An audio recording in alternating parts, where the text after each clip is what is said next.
I enjoy riding my adventure motorcycle on the paved roads and unpaved roads near where I live in Southern Oregon.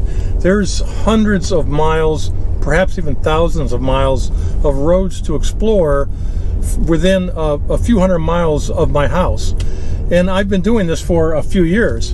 And as I travel, I've been marking off all the roads that I've visited, and I'm getting to the point where I have to travel further and further away to get to roads that I haven't already been on. And this last summer, I also went to the Giant Loop rally, as an adventure motorcycle rally in Eastern Oregon, and it was a long ride away. And I noticed that a lot of riders at the rally brought their bikes either in the back of their pickup truck or on a trailer. And I thought, that's a good way to go out and explore somewhere that's further away from my home, so I don't have to ride the adventure motorcycle for hours and hours or hundreds of miles just to get to the start of my adventure. So recently I purchased a trailer that I got. It's an inexpensive trailer from Lowe's, and I've built that up into an adventure motorcycle towing trailer. If you'd like to see the trailer and what I built, how I built it, and how it works with my adventure motorcycle, then stick around for this video.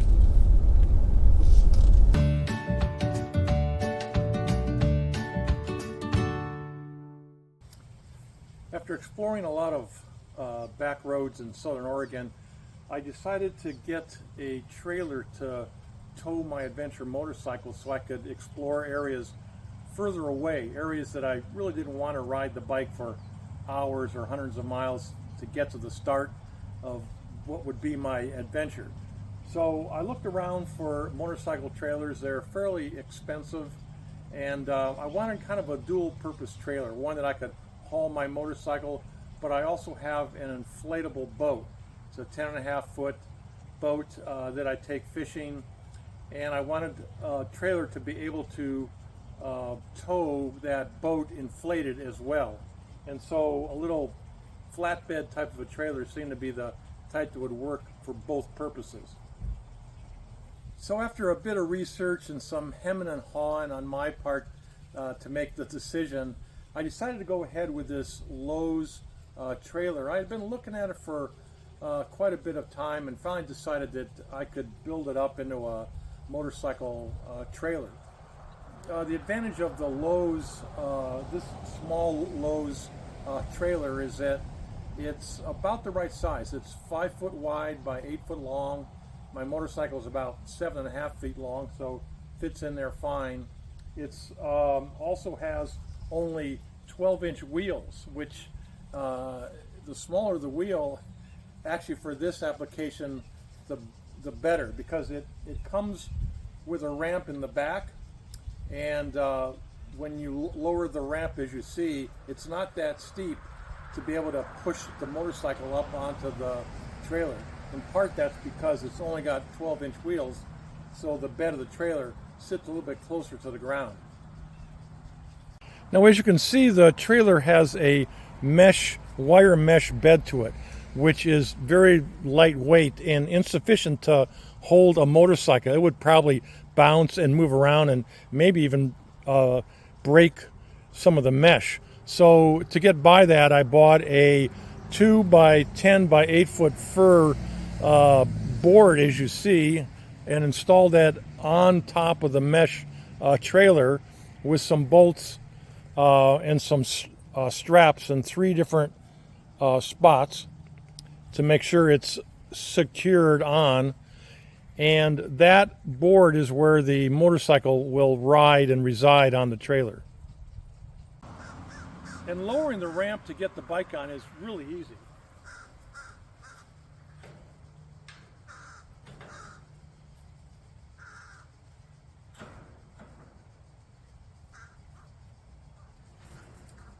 The slope is not too steep, as I said, so I can push the bike up myself.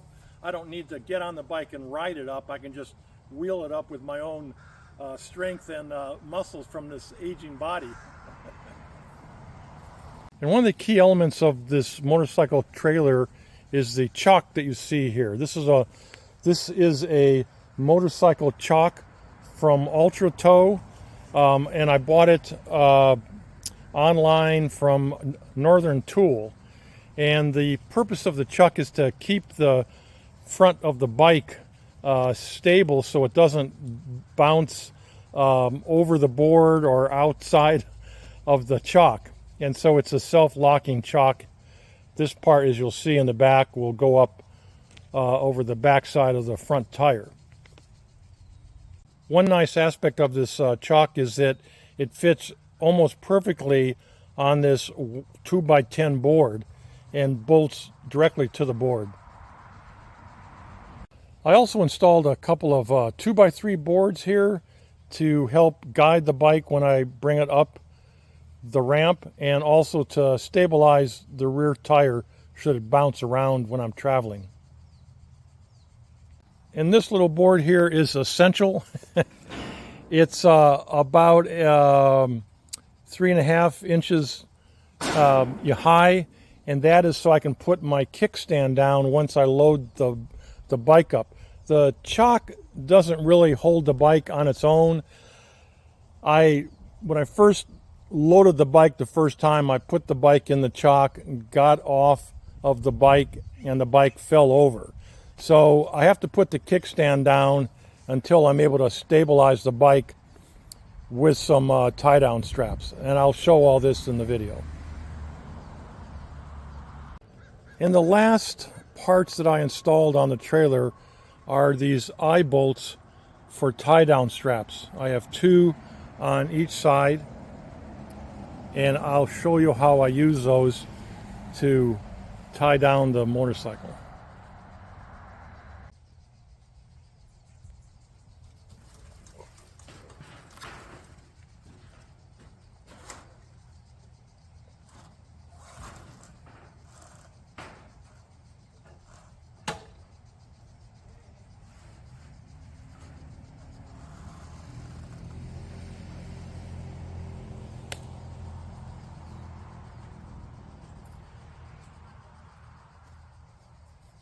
Now you may have noticed that I've turned the trailer around. The reason I did that is the land here is slightly sloping, and I want to take advantage of the slope to be able to get the momentum to get the bike up onto the trailer without having to sit on a bike and actually ride it up onto the trailer.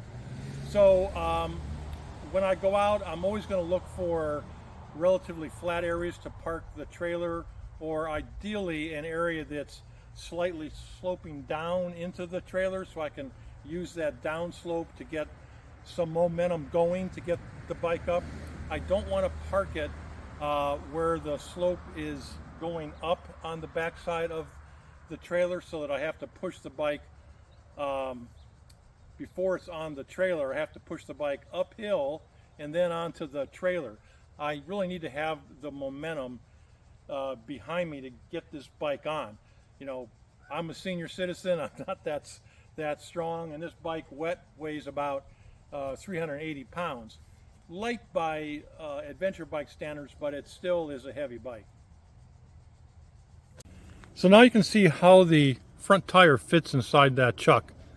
It's kind of locks it in the back here, and this particular brand will fit up to I think it's 17-inch diameter wheels. This is a 19-inch diameter, so it fits in there, pretty sturdy on its own. But what I have to do, and be sure to do, is to put the kickstand down before I tie it down to stabilize the bike. Otherwise, it'll fall over if it's just in that chuck.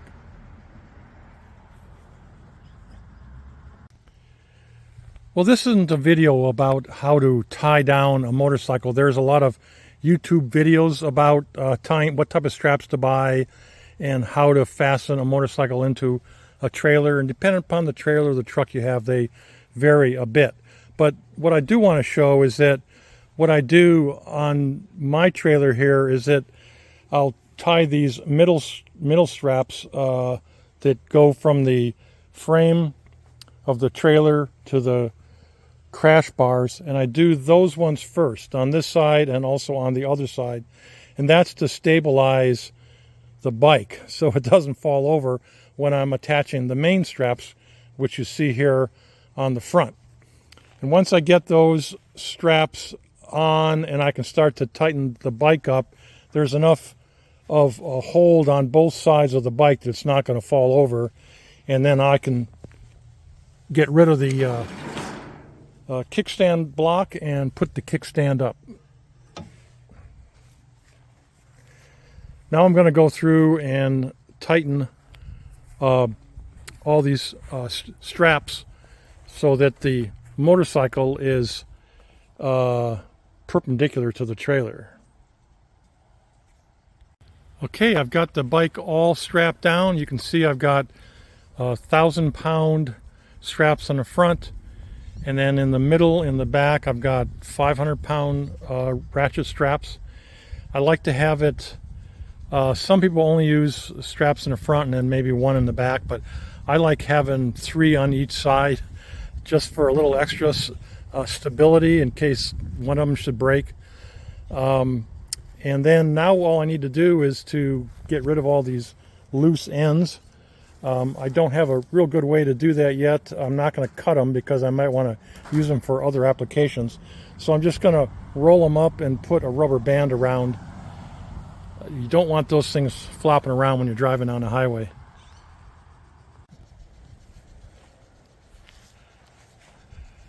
My bike is loaded, strapped down, and ready to go.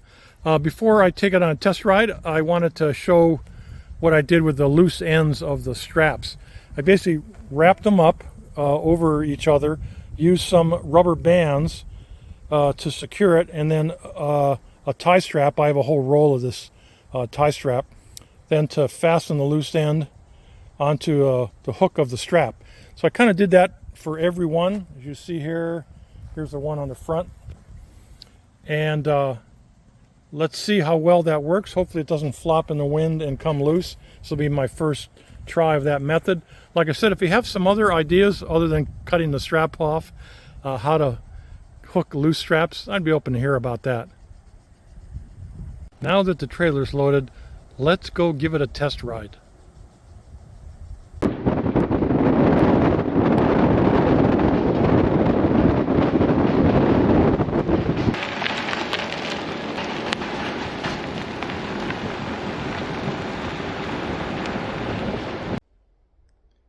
Well, I've hauled the trailer about 20 miles right now, and I stopped a couple times and checked to make sure the straps were tight, and they were all really good and tight.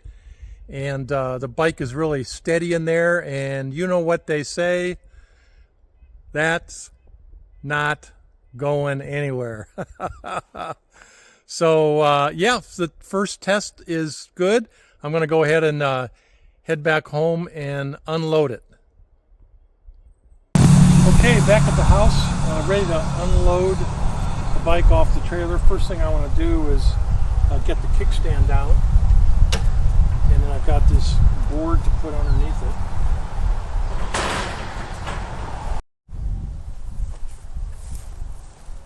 Okay, all the straps are removed, and now I can remove the bike. I lowered the lifting gate.